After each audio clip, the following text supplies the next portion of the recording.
Good morning. Welcome to the Morning Journal. Today is the last day of February, the extra day of the year, February 29th. I'm in Sanibel.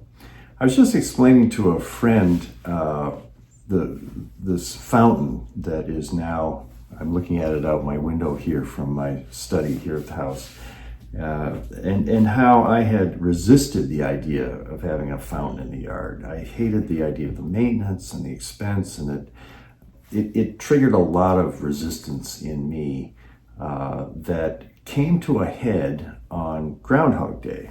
And one of the benefits of telling a friend a story is that you learn the story yourself. And now I'm telling it again to you because I kind of want to remember it. And because it's about love and the power of love to transform my life. So February 2nd was a big day. It's my little daughter's birthday, Groundhog Day, big day. But it was the day that I went to the Apple store in Coconut Point in Estero and picked up my Vision Pro. And I've been looking forward to this, for a long time.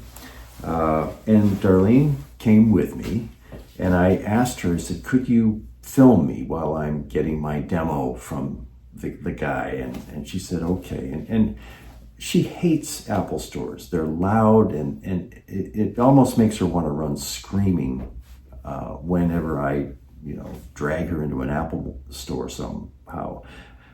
So she was in this place that is really awfully hard for her to be in, using my camera to take video, which is something that she's not really good at. And she thought she was recording and she wasn't, made all kinds of mistakes.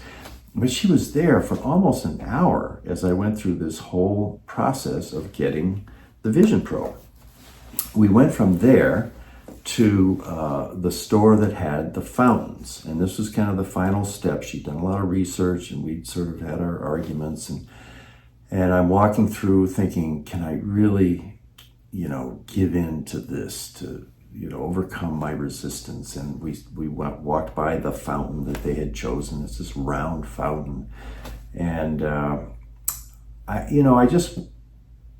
I was closer to my better self in the place where the fountain store. I didn't say anything rude and sarcastic to the salesman, and I kind of said, "Oh, it looks nice." And I knew she was going to buy it. We were going to walk out of there, with a fountain on the way. And I think that the reason I was able to get a little larger was because I had felt her love at the Apple store. Her presence there had made it even more fun for me to get fitted for the Vision Pro and all that.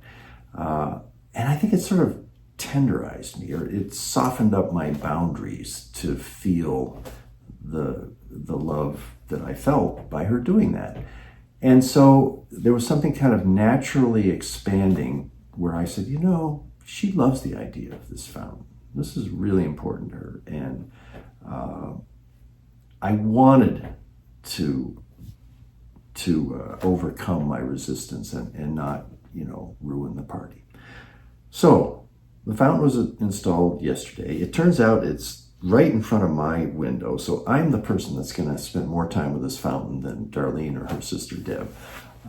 And I thought I'd just take you down and show you how wonderful it is. We'll find the fountain.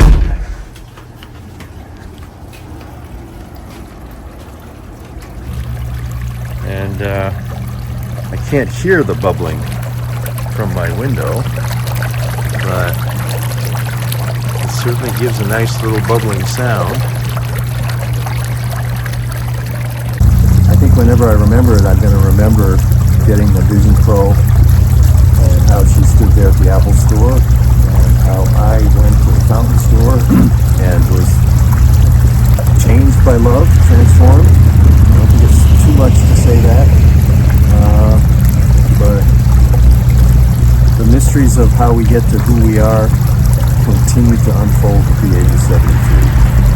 Thanks for watching.